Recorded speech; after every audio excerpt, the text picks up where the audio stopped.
I experienced a period of intense caregiving for my mother following her eye surgery. During this time, I dedicated myself to her well-being and found myself carrying the weight of her recovery on my shoulders. It was a deeply challenging and emotionally taxing experience.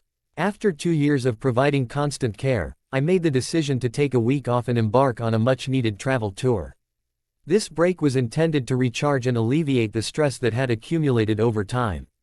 It was a chance to prioritize my own well-being and regain some balance in my life.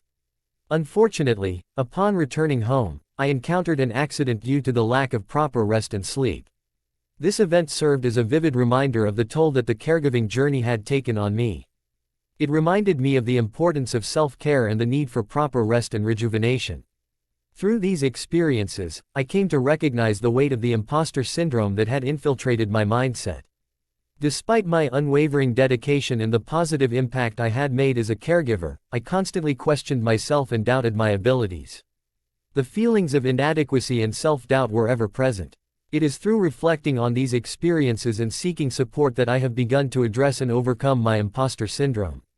I now understand the significance of self-compassion and the importance of acknowledging my efforts and value as a caregiver.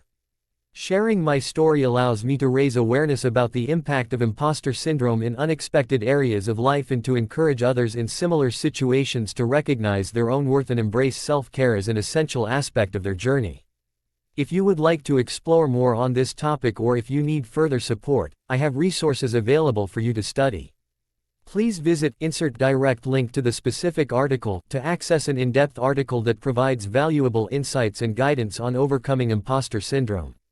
If you have any specific questions or require further assistance, feel free to reach out to me directly through the contact information provided on the website. Remember, you are not alone in this journey, and together, we can overcome the challenges of imposter syndrome and find the strength and resilience within ourselves to thrive.